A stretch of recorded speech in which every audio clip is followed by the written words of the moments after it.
there's a level of discipline that feels effortless, almost addictive. A level where your mind doesn't fight you, it fuels you. Today, you'll discover how to rewire your brain so doing hard things actually feels good. Because while most people drag themselves through resistance, a few have learned to flip the switch. And it's not willpower, it's neuroscience. Have you ever wondered why you can scroll for hours but can't read a book for 10 minutes? Why every goal starts strong but ends in distraction? This video will show you why and how to reclaim control over the one thing that secretly runs your life, your brain's reward system. The problem beneath your habits. Right now, there's a war inside your head. One part of your brain wants progress, another wants pleasure. And every time you open your phone, that ancient survival mechanism designed to save your life gets hijacked. The result? You crave the easy, avoid the meaningful, and mistake stimulation for satisfaction. But here's the truth. The same neural machinery making you procrastinate can be rewired to make you crave discipline. The secret lies in 7 small brain exercises, rooted in neuroscience, that retrain your dopamine system to find comfort in effort and joy in consistency. The hidden calculation. Meet Daniel, 34, a software engineer. Every evening he promised himself he'd work out after work, but somehow every evening he ended up on the couch. The excuses felt logical. I had a long day. Tomorrow I'll start. But beneath those excuses was something mechanical, a silent calculation inside his brain. It's called the energy return equation. Every decision passes through it. Is the effort worth the reward? In prehistoric times, this mechanism protected us from wasting energy when food was scarce. Now, it's being exploited by screens, snacks, and short videos that offer maximum reward for minimum effort. Daniel wasn't weak. His brain was just optimizing for survival in a modern world that weaponizes pleasure. The dopamine illusion. We tend to think dopamine equals happiness. It doesn't. Dopamine is not the pleasure chemical. It's the anticipation chemical. It spikes before the reward, not after. That's why scrolling feels so addictive. Each swipe promises something new. But here's the catch. When your brain gets flooded with easy dopamine, it adapts. The receptors shrink. It's called down-regulation. Soon, normal activities feel dull. Reading, exercising, even conversation. Daniel noticed it too. He couldn't focus anymore. Even the things he once loved felt lifeless. His brain was speaking in whispers, drowned out by digital noise. The withdrawal. When Daniel decided to change, it wasn't smooth. He deleted his social apps. The first day felt weirdly painful. He wasn't just bored, he was restless, irritable, anxious. That wasn't failure, it was withdrawal. Just like any tolerance reset, the brain resists losing its easy rewards.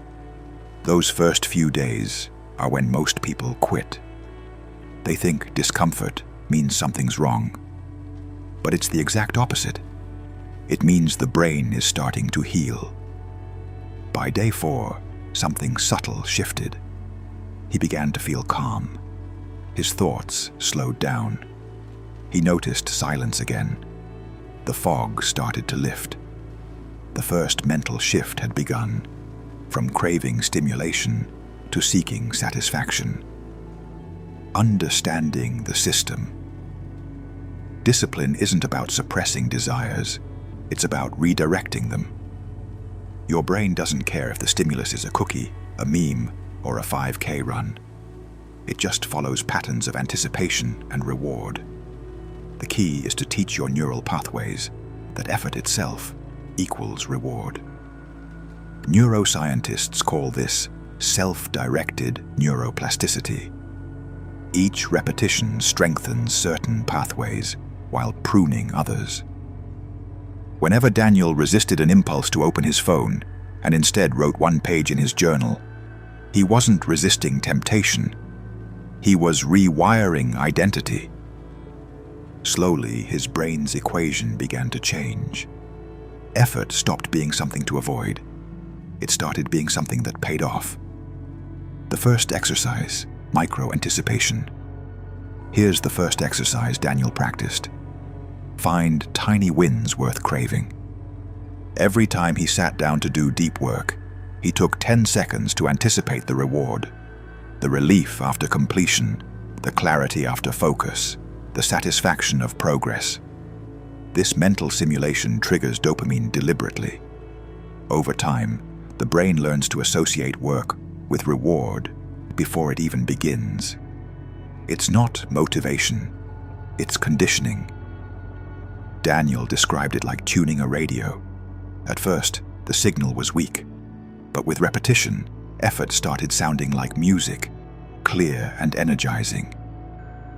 The second exercise, the friction flip. The brain obeys what's easiest to start. So Daniel redesigned his environment to make distraction hard and discipline easy. Phone across the room, workout clothes by the door, laptop blocked from entertainment sites. When every wrong choice becomes inconvenient and every right choice effortless, willpower becomes irrelevant.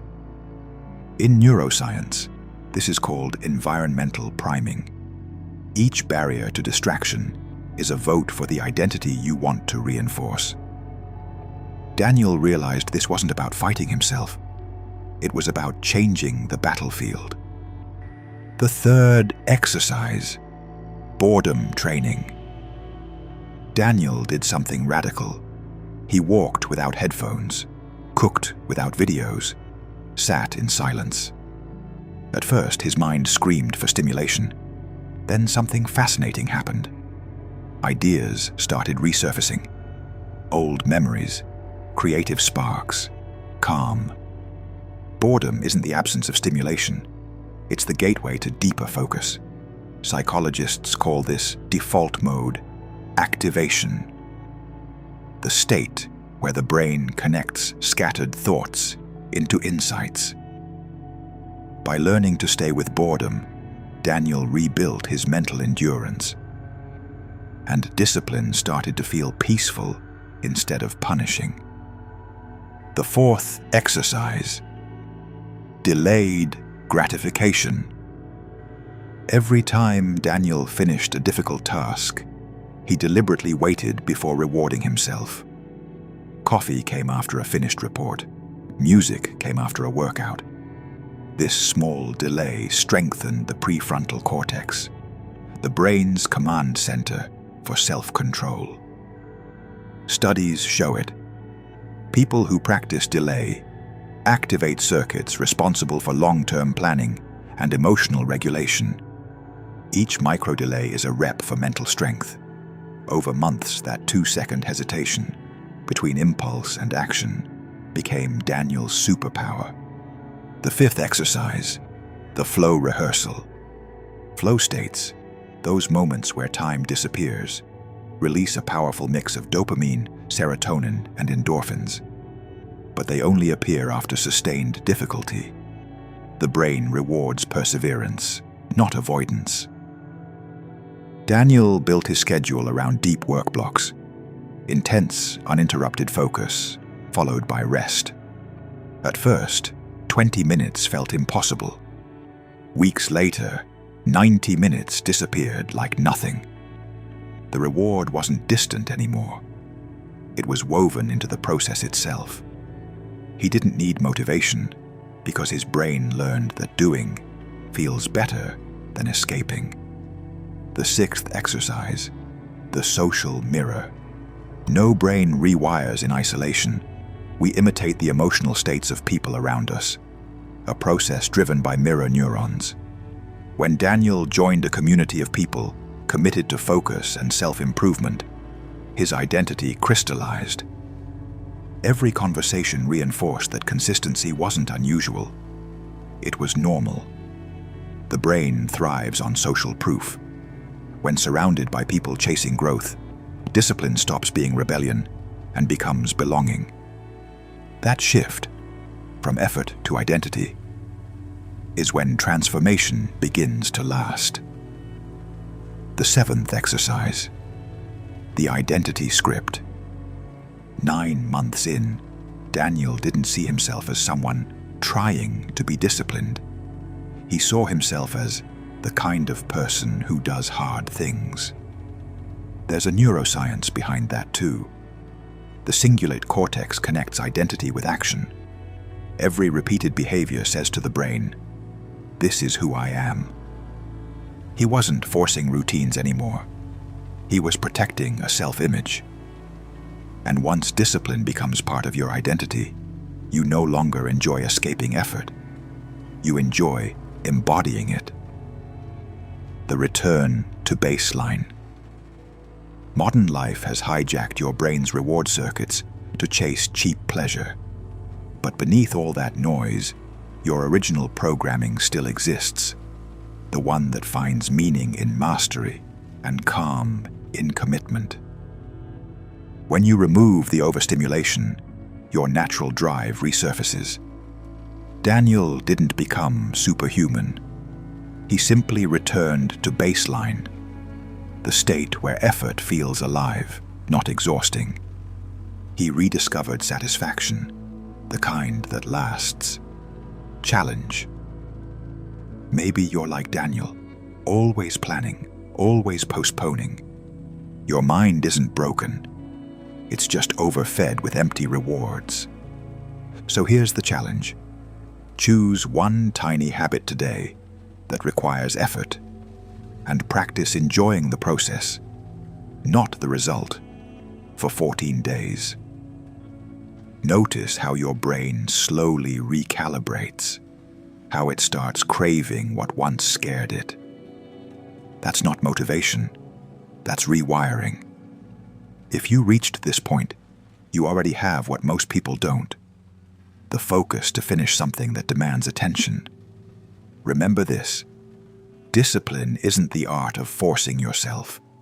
It's the science of teaching your brain that work feels better than escape. Because in the end, it's not about doing disciplined things.